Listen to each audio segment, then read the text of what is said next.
Greetings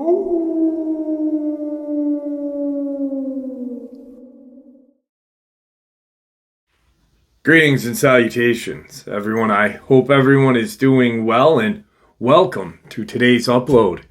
Before we jump into it, a couple quick links.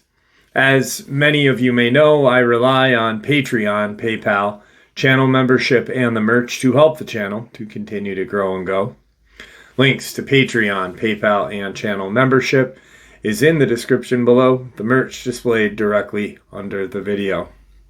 Also, Dogman, Frightening Encounters, Volume 1 through 3, the audiobook versions.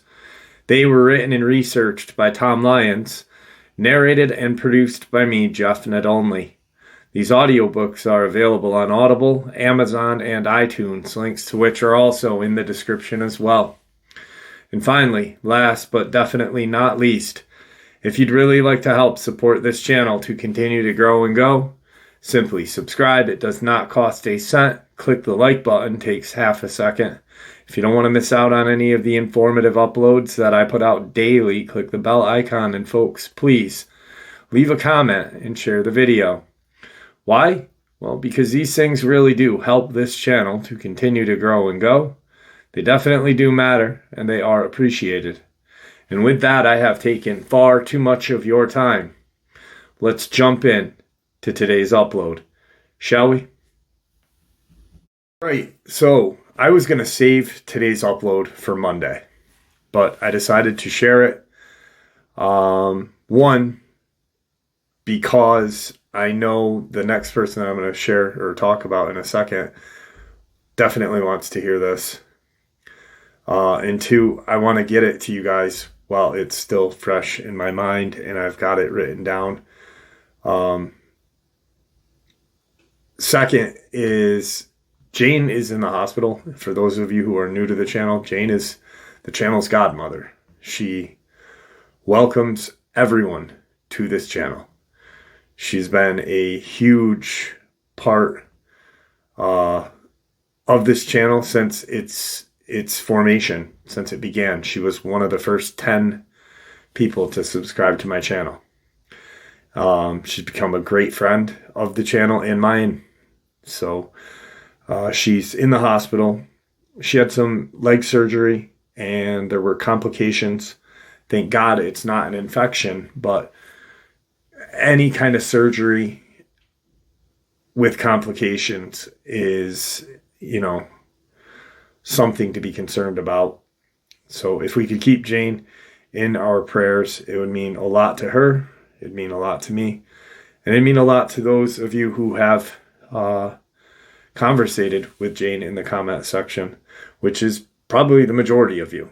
So a little update on Jane. Now, today's experience, it occurred in 2012, and I unfortunately cannot share the gentleman's name.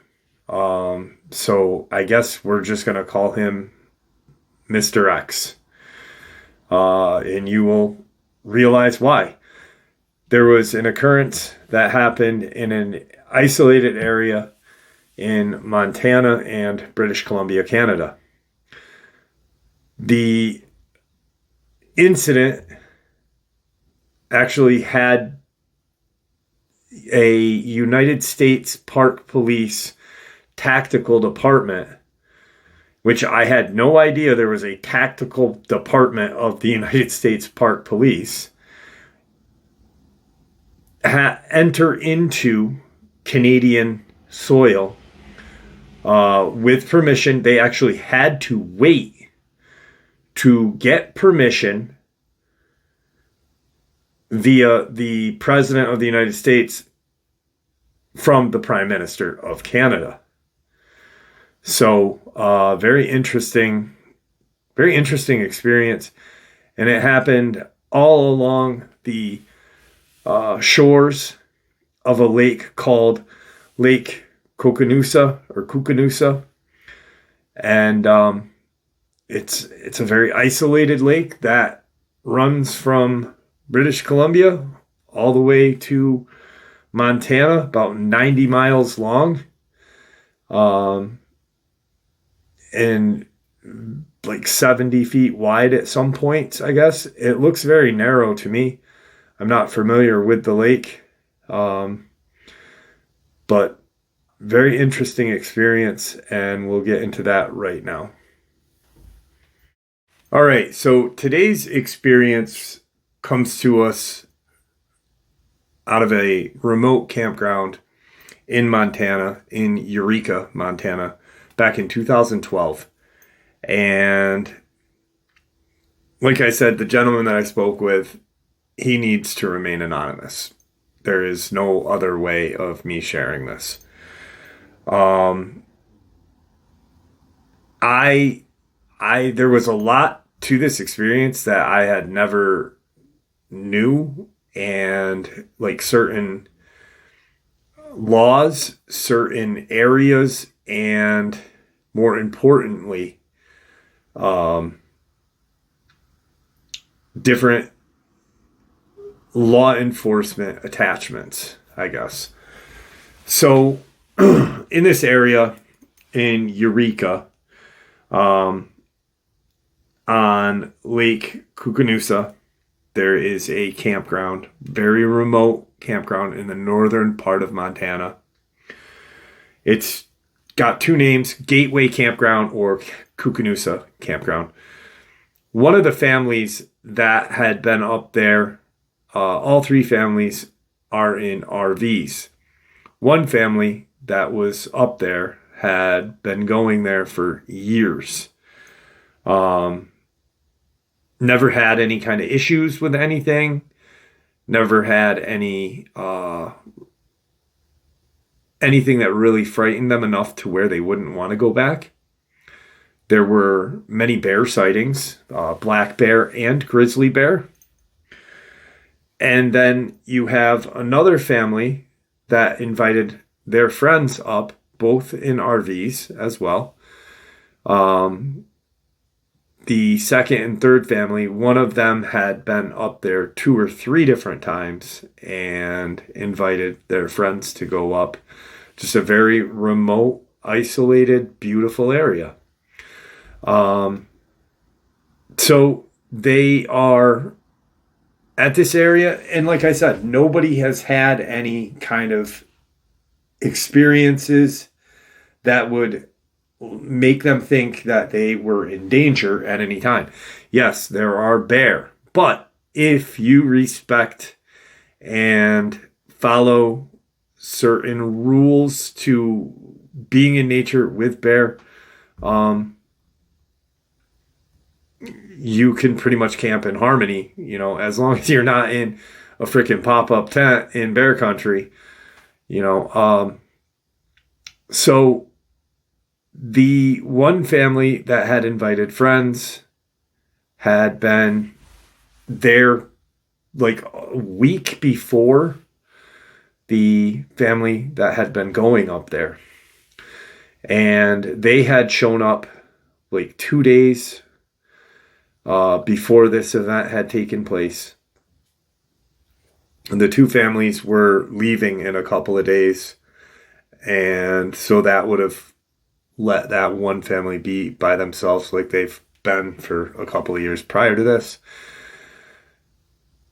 One night, the family members are all in their RVs, camping out, sleeping, and the family that had never been up there, not used to bear country, didn't take heed to the calling and warnings and stuff. They had left some marshmallows and stuff around their little campfire that they had outside of their RV. And they were awoken to their RV being pushed, nudged. They could hear growling, a lot of loud breathing, raspy breathing. Through some of the blinds, there was some cast shadows of something, many somethings pushing against this RV, almost like it was trying to get into the RV. And the father had woken up obviously everyone's awake in this RV now. The father had woken up and gone to the front of the RV and looks out the window. And what he sees left him in a state of panic. And that actually sparked the events that are going to take place. He sees this large bipedal creature staring right at him through the RV window. It's a very tall, being inside, you're above the ground a couple feet. So, you're talking, if he's 6 foot, it would be like a 9 foot height if he's standing inside that RV looking out that window. And he sees this large creature staring straight at him, looking into the RV, almost eye level. He was ahead of it a little bit, but almost eye level, putting it somewhere around 8 feet maybe. And it had these kind of glowing yellow eyes. He could hear growling. He could hear this raspy breath. And as he's startled when he looks out the window, there is still a lot of commotion going on outside of the RV. He starts honking the horn because that's the only thing he can think of to wake everyone up and kind of scare the creature away. He yells to his wife to contact their friends. So if they hear the horn of this RV, they're not going to walk out and possibly get attacked. They'll stay in the RV. Hey, this is what's going on. So as he honks the horn, he sees this creature kind of get really shorter, from 8 feet to about 4.5 feet, and run away in a quadruped stance. And as he's looking out the window, he feels a lot of pushing against the side of the RV. They realize that everything's gone. The dad lets everyone know, hey, get some sleep. We'll probably be out of here tomorrow morning. I can't check on anything until morning because, one, I don't want to go out there right now with those whatever bear. He thought legitimately that they were bear, and that's one of the things that the gentleman that I spoke to with today, or yesterday, states is this guy was so green that he literally thought bears had glowing yellow eyes. They contact their friends. Hey, we're going to crash out. We're probably going to leave in the morning. This really freaked the kids out. We're going to check out the RV in the morning. We'll see you when we get up. The father ends up staying up all night. So they get up in the morning and look at the RV. The father notices he had fallen asleep at some point, and when they woke up, the father kind of noticed that the RV was at a slight slant, which kind of concerned him right off. So when he woke up, he had gone outside and looked at that side of the RV. There was a lot of damage done to the RV. There was claw marks and what appeared to be bite marks and claw marks in the tires of the vehicle. The whole little camping area was all tore up. You could see prints of something in the kind of muddy dirt soil. So they really, looking around, he's just confused, like, and he's thinking, oh, well, definitely a bear. At this point, the family that's camping with them, they come over. The father of that family comes over, starts talking with his friend. The family that was not with them, that was camping just a ways away, they had heard the commotion from that night before, the horn and such going off, and they were not going to go out and look around. They knew, hey, we've been here before. They automatically assumed probably bear. These people don't look like they, lack of a better term, on his side, they don't look like they belong up there.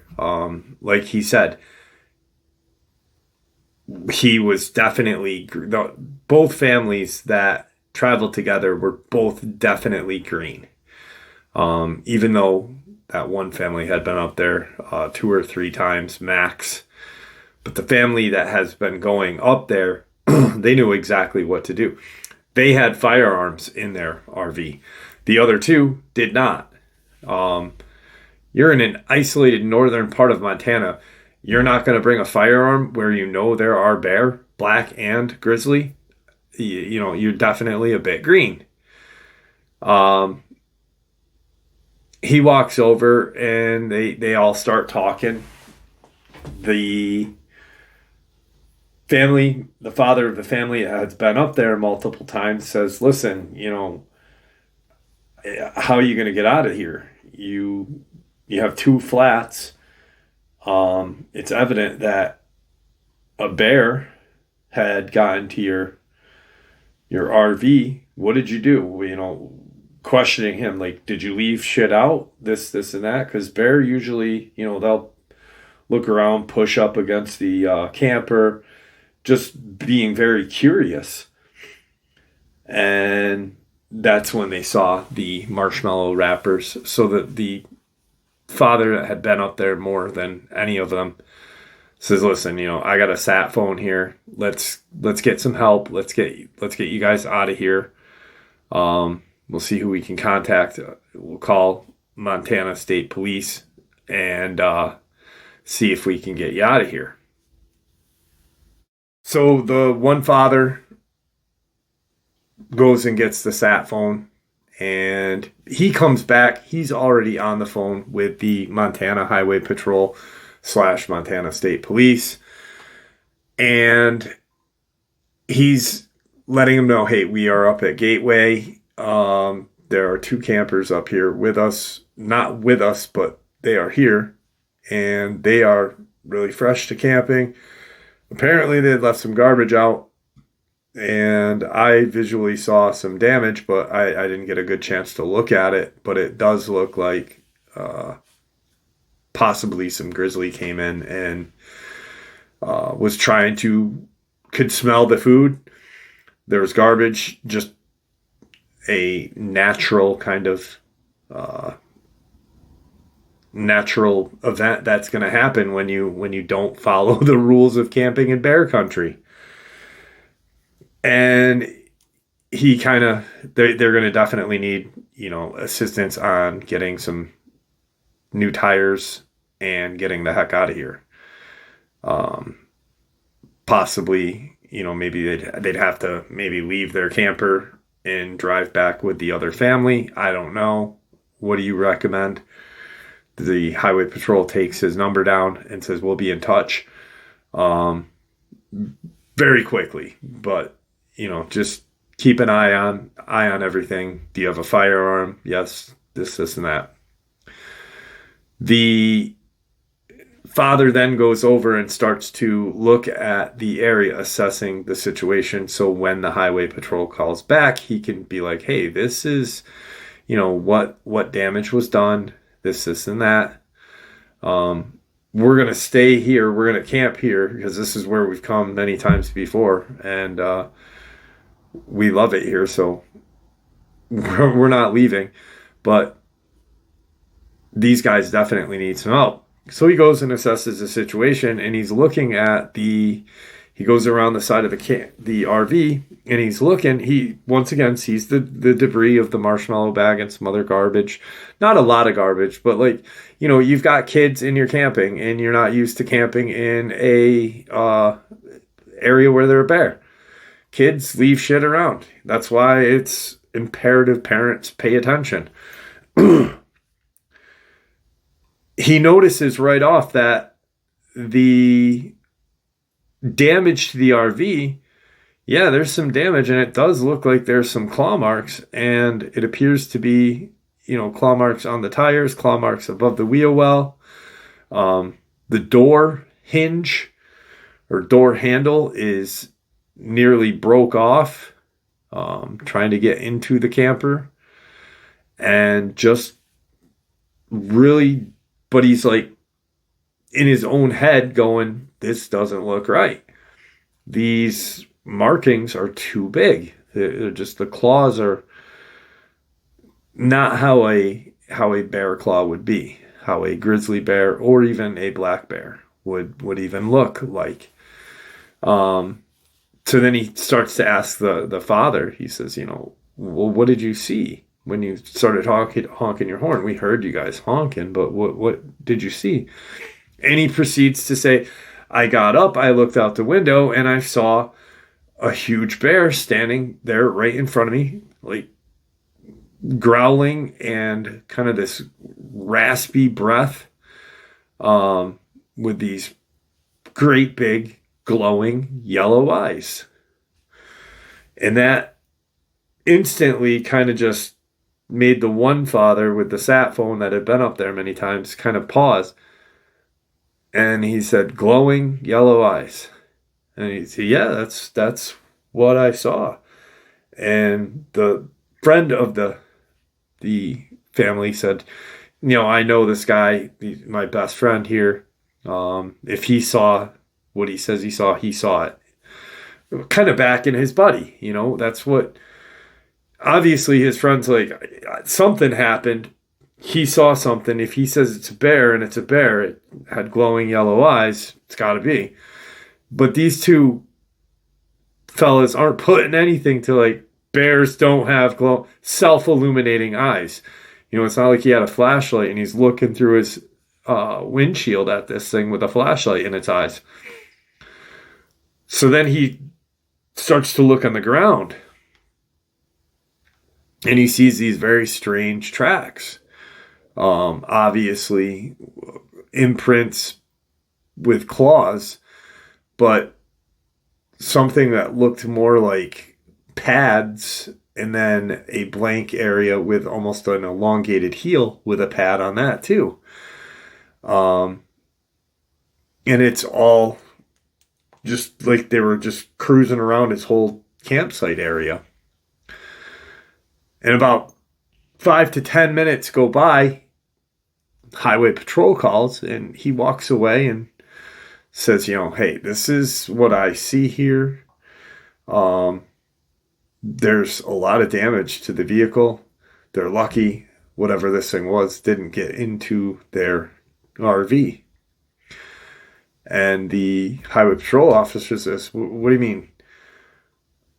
If this thing, you're not saying bear? And he's like, I've been coming up to this area for years. I came up to this area with my dad, with a tow behind, and never had any issues.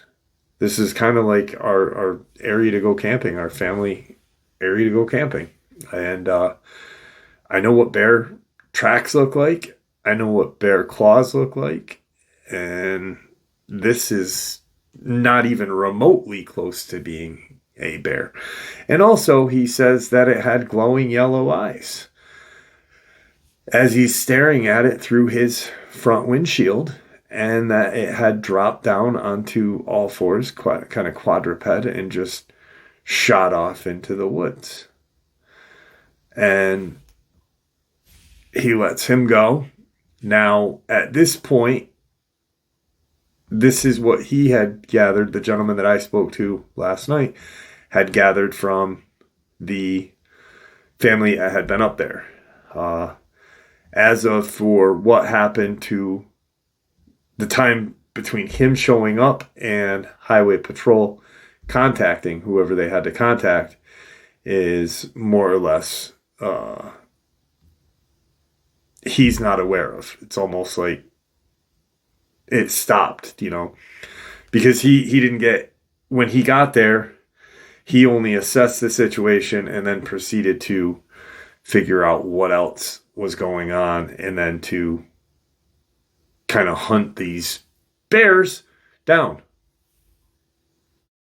So a couple hours go by and the gentleman that I spoke to, he and his United States Park Police tactical team, almost a SWAT team essentially, they were training in Idaho, and apparently the park police have a SWAT team for usually national parks within DC, Maryland, Virginia, any kind of area like that, but they are called in on certain occasions when they are needed, which is seldom. And so they are doing their yearly kind of training exercises and such, and getting ready to go back to Washington, D.C. Now, they're doing their training and they receive some sort of communication from the Montana DNRC, the Department of Natural Resources and Conservation, stating that there is something that they are needed to take care of.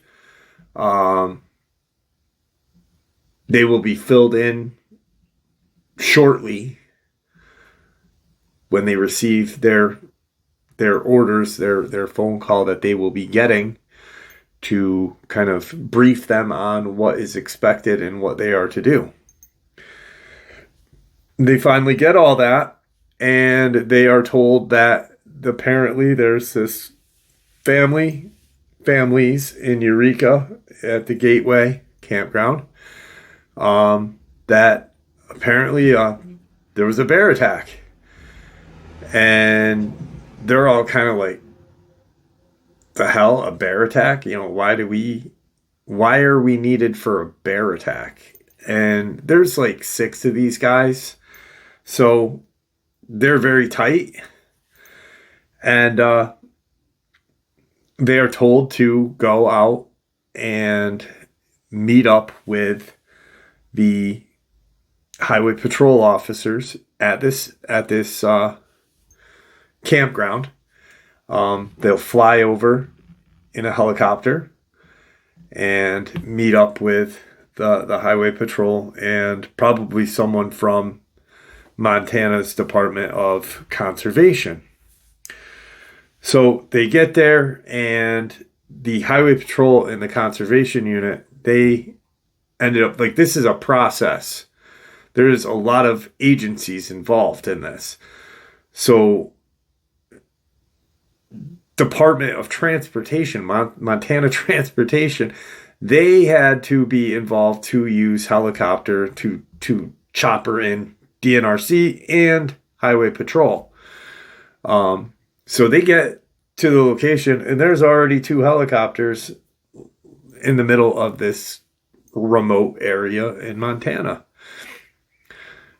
They get out. It's now late afternoon, like late afternoon. And they land. They start to assess the situation. And they are then told to go, this tactical U.S. Park Police team is told to go back to their helicopter that they are going to be briefed in the helicopter away from Montana Highway Patrol, DNRC, the families.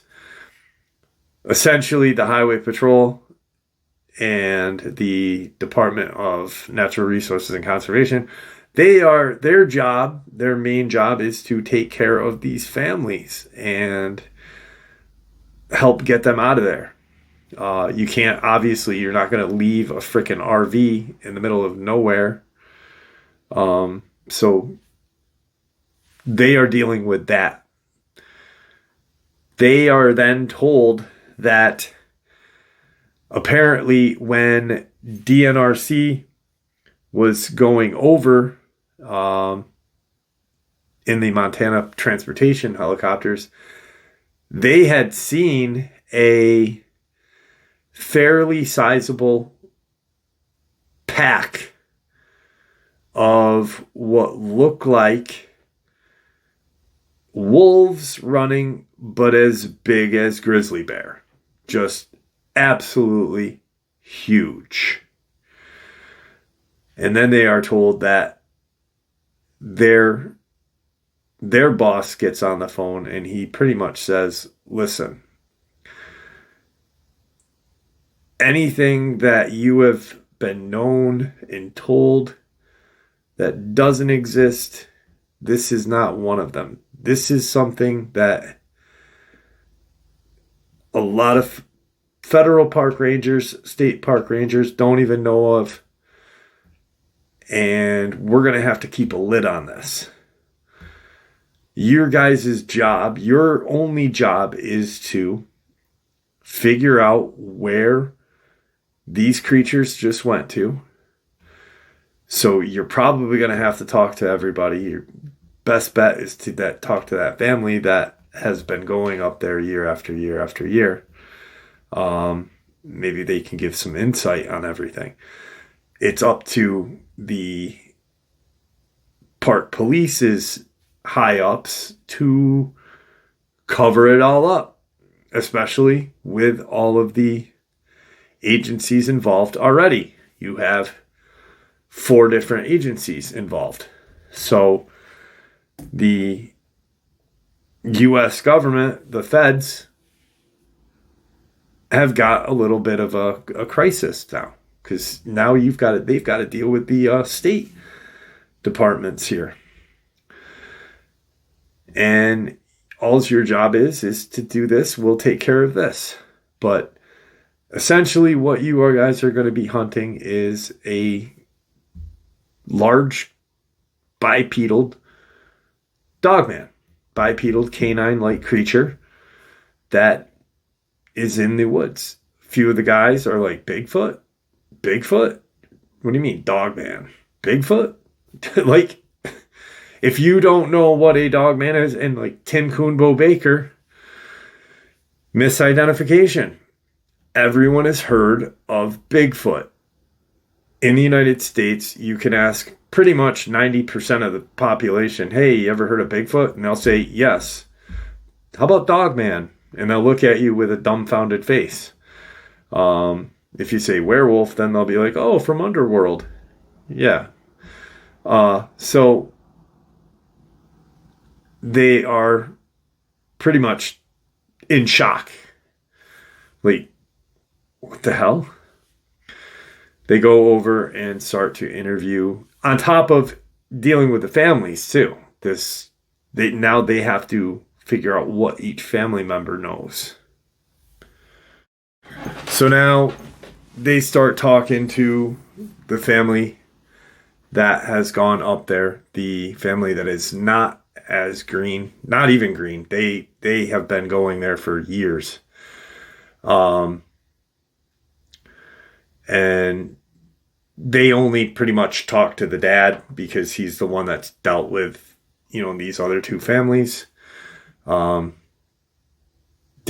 one family kind of just kept to themselves. They were away from the other 2 because they weren't friends. They were friendly, but not friends. Didn't know each other. And so they proceed to say, hey, Did you see these bear? Because when DNRC came over, they said that, they saw what looked like a couple bears running north, towards the Canadian border. Have you ever seen, you say you've been up here many times. Have you seen anything like strange looking bear, weird looking bear? And the father's like, no, I've seen black bear. I've seen, what I thought was a grizzly bear one time. But nothing strange, and all right. And he goes, last night though, he goes, I thought this was weird. He goes, because I know there are talks of reintroduction of wolves and stuff. Mind you, this is 2012. I heard what sounded like wolves howling in the distance. They didn't sound like coyote. They didn't sound like anything other than a wolf.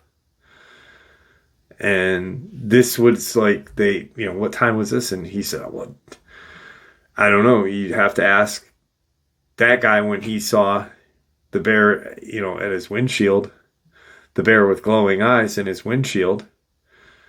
And probably a couple of hours after he was laying on the horn. He's all right. Well, appreciate that. Thank you. And him and Mr. X and another park police officer, they all walked back. They turned back around. And because the way he said bear with glowing yellow eyes just kind of caught their attention. And they were like, have you ever seen anything with glowing yellow eyes while you were up here? Ever?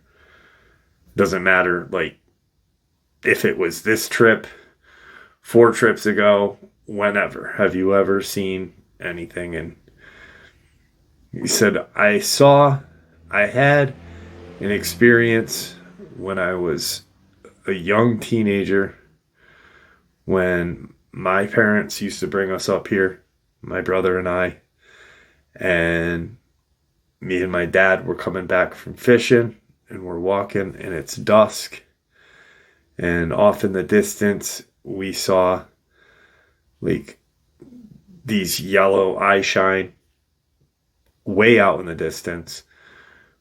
Dad thought it was, a reflection or something,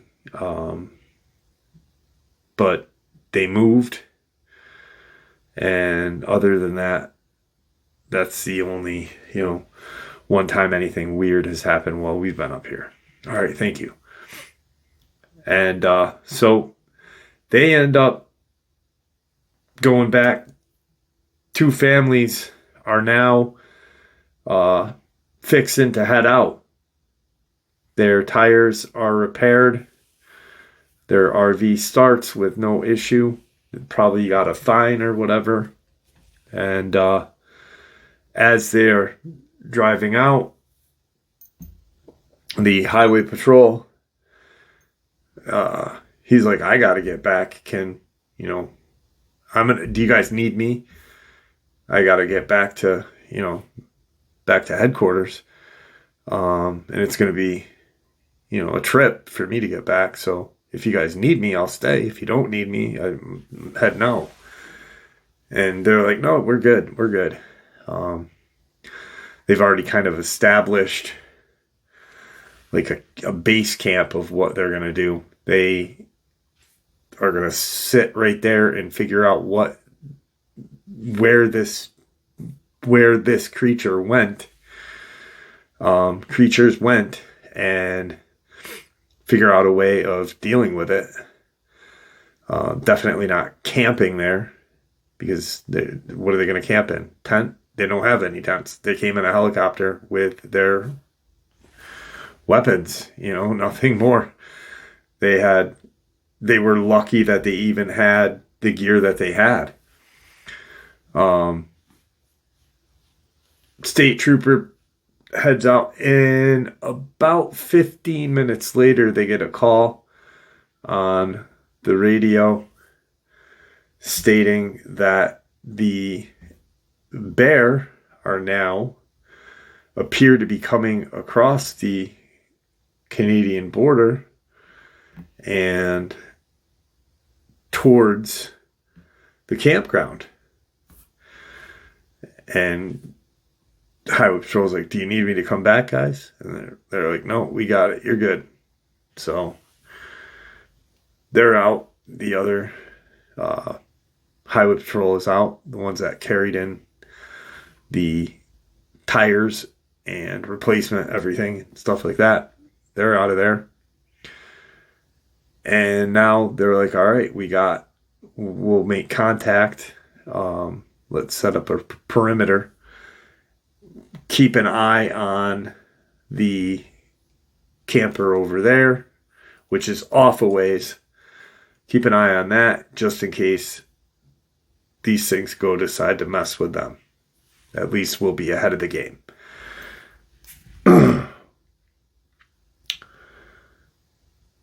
They are sitting, waiting. It's now 5 o'clock. It's once again summer, late summer, so it's still bright out.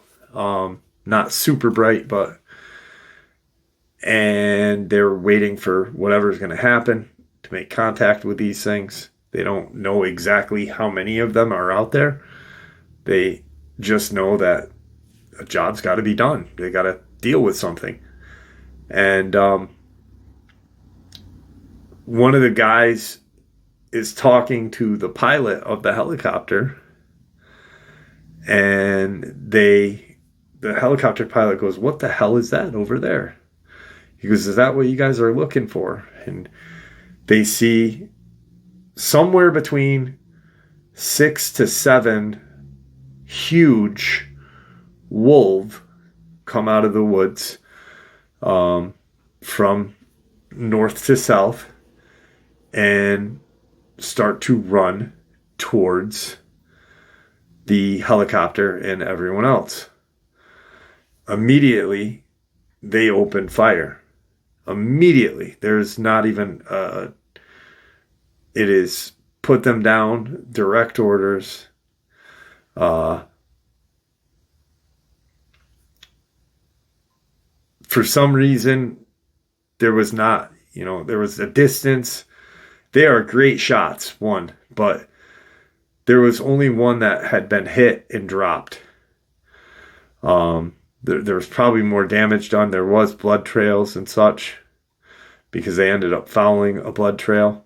But one had been shot and dispatched.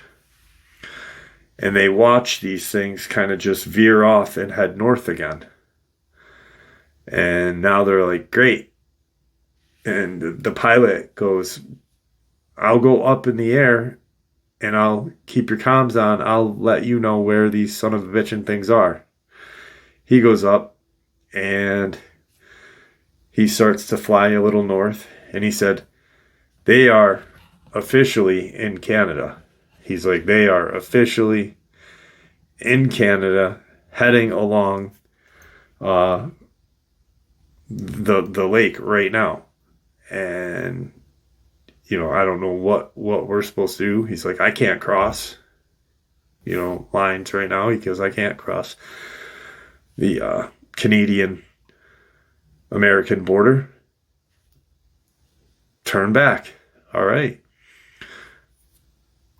At this point, they then have to contact their higher ups and say, "Listen, there was one less now. There was 6 or 7. There's either 5 or 6. But they just crossed into Canada. Chances are they're not going to come back. So we got to hunt them down. How do we cross state line or Canadian border lines? What are we supposed to do?" So these guys have to wait. The pilot has already said these dogmen that you guys are hunting down, that we're hunting down, have now gone through the woods, crossed the slash into Canada, into British Columbia. So they've crossed the United States border.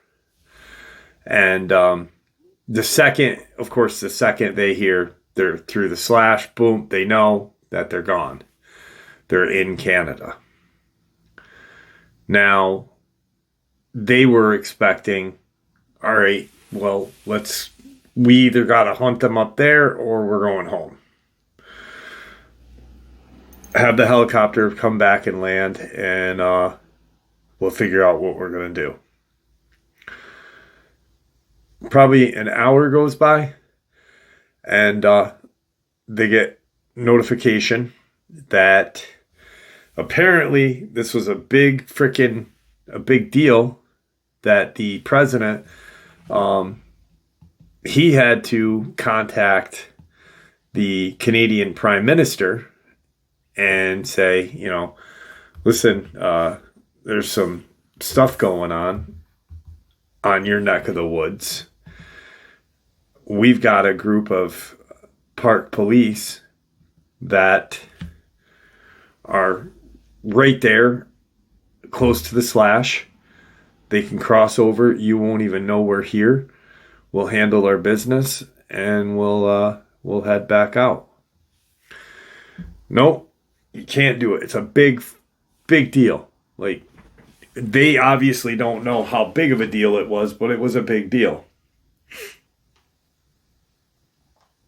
So they then get notification, and all of this is happening in a much quicker time.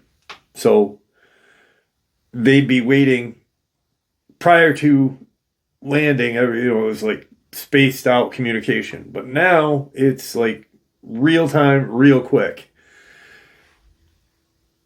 They get contact back. We don't have permission to do this, but you're going.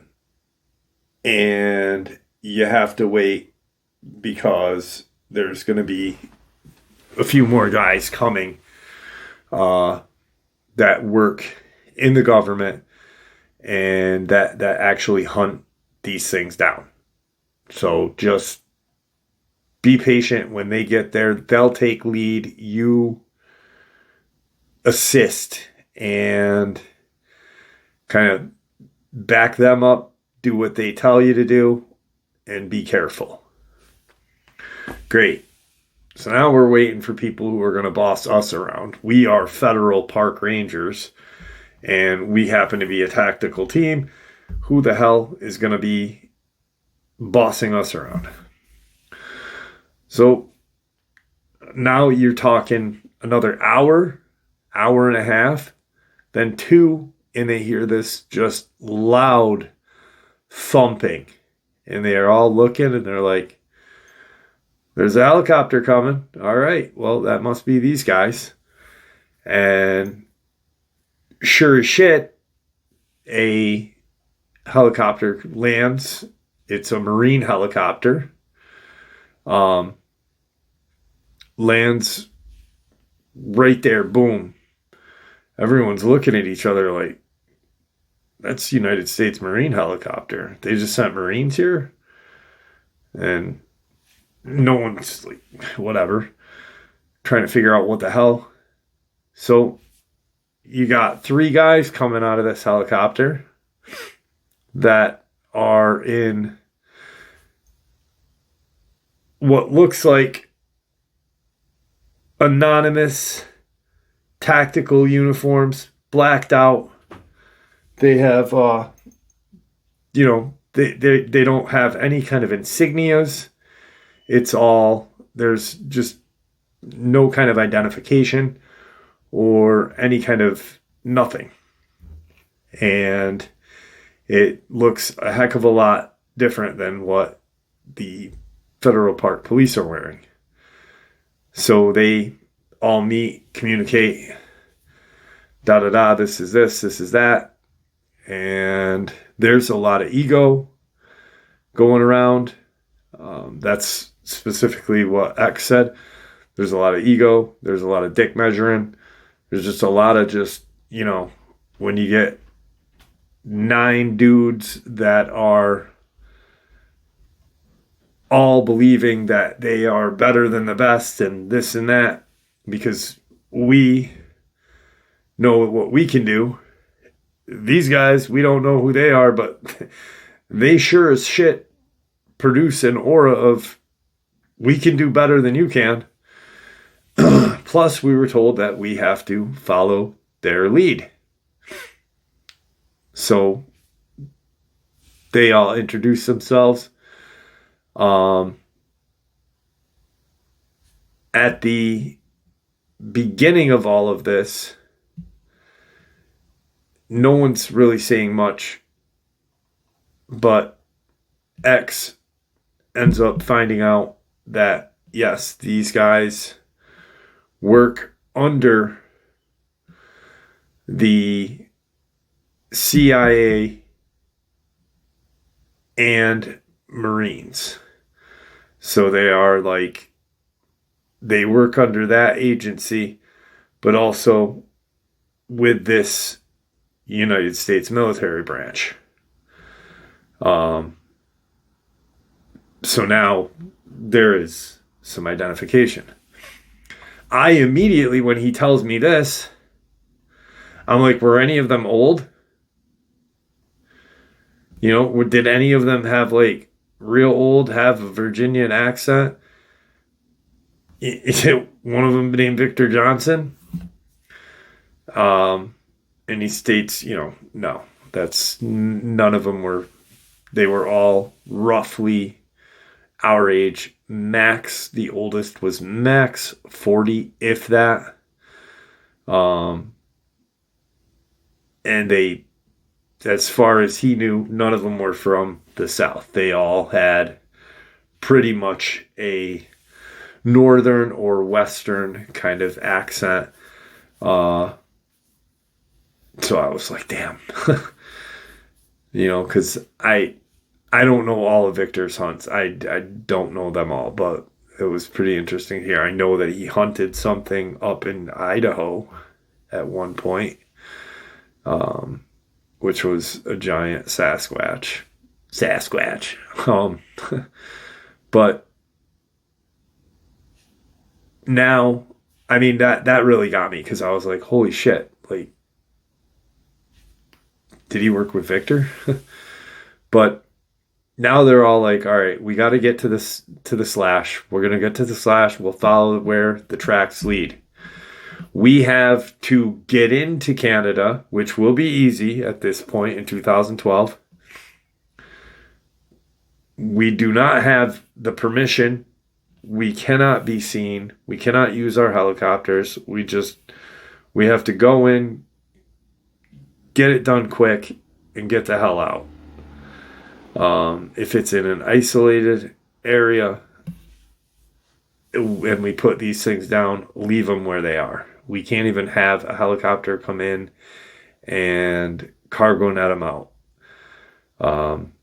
If we can, chase them back to the States and take care of them there. It'll be a hell of a lot easier. So they all start to proceed to track these things. And it's not easy. And it's, because you've got all of these apex predators hauling ass through the woods. And at one point, they're following the lake. And they start to veer. And there's a small kind of Indian preserve over there. And it's called Tobacco Plains 2. As they realize that, park police, they don't know about this, but the guys that work under the banner of the CIA/Marines, they are like, we have to get them before they enter that swath of land. Because if they enter that, we're not crossing into there. That's even more of an international fuck up at this point. We've already crossed border illegally. We can't cross into there. we got to put them down, as many as possible. And if they cross over into there, we got to go. We got to leave them be. So they proceed to do their business. It's getting dark now. We're talking 8:30.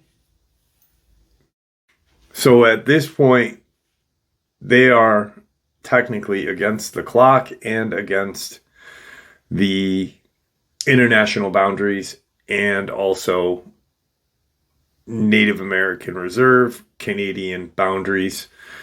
And if they get even remotely caught, they're screwed.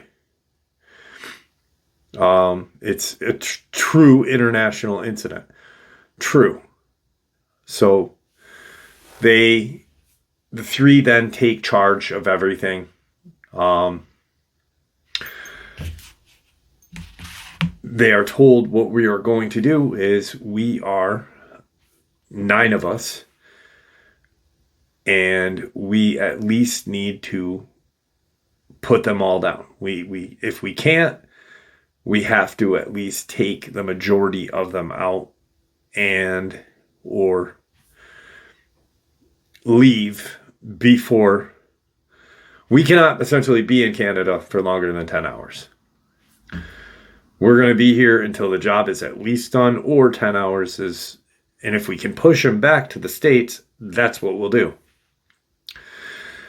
That's not going to happen because at the time they are now figuring out what the plan is. One of these 3 now has become aware of there is something stalking us. There is something trailing us now. Their mind is not on the game. Their mind is trying to figure out, there's a whole lot on the line here. So now it's game time. What we're going to do is we're going to divide up into 3 teams of 3. And we are individually going to, each individual team is going to pick out 2 targets and take out these 2 targets. If one team gets there too, you will then find the nearest set of 3, join that, and then so on and so forth. So by the time it's done, if it works out the way they want, the 5 or 6 will be put down, and it'll be 9 guys on the last remaining few, because they'll just keep moving in order. He hears what he thought was growling coming from behind him. He turns ready to fire, and as he's turning, he hears a burst shot go up and a loud thud. And about 20 feet in front of him is a Dogman, still breathing, very badly injured. Told to dispatch it. Boom, dispatched. It would have, if he had continued to walk, if Mr. X had continued to walk that way, it probably could have gotten him up into the tree or taken him out, landed on him and taken him out. They eventually get their 2, move on. One of the guys ends up twisting his ankle and is now out of the game. So what do we do with a guy that's got a twisted ankle and you are in international, you're in Canada, creating a very huge international freaking incident? Well, you sit and we'll hunt, and if we have to put, maybe we can push them into you, just like a deer season, you use the youngest and fastest to push them into the oldest or injured and take them out. No, they try that. Except they are, these creatures are apex predators. They know ahead of time where these guys are at. And they end up getting 3 of these dogmen, 3 out of the 5 or 6. And because the others had crossed into Tobacco Plains boundaries,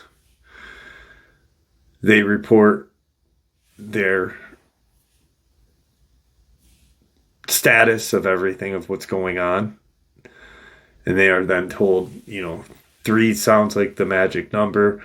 Where'd they cross? This is where they crossed. Leave them be. Let, the Canadians and the Native Americans can deal with them. They're not their problem. But come back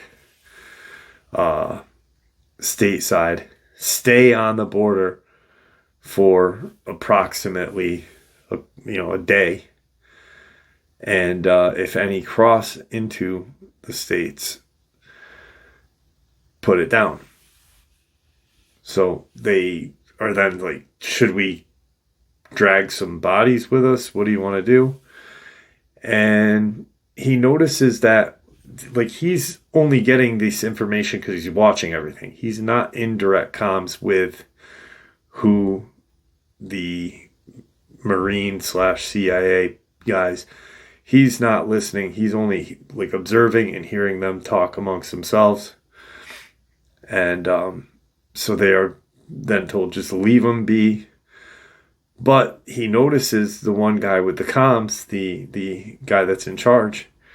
He goes over to all 3. Eventually, all 3 of them, are dead. But he watches the first one that dropped out of the tree. He immediately went over. And he thought he was, this one dogman put it down that way. But he realized, no, he's sticking his, into the back, getting something out of the back of its neck. What the hell's in the back of its neck? On the second one he witnessed, X tells a few of his teammates, this is what I just watched. Watch, he's going to freaking do it again. I'm not going to look because I don't want to draw any kind of attention, but, And, yeah. So they get the chips out. At this point, he realizes that they're tracking chips because he watches it and he's very observant. They wait the official 10 hours. It was more like 9.5 hours before crossing back into the States and prepping up right there for these things to come back. What they did was they ended up, out of the 8 remaining, because they carried their coworker, team member back out. But what we're going to do is we're going to set even the hurt right there. So we'll space you guys apart, and if any come over, blast them. We'll wait here for another 10 hours, and then we'll call it. Then we'll know that they are the Canadian. These remaining 2 or 3 are the Canadian Native American problem at this point. Boom, they're out. 10 hours goes by exactly, and they all pull out.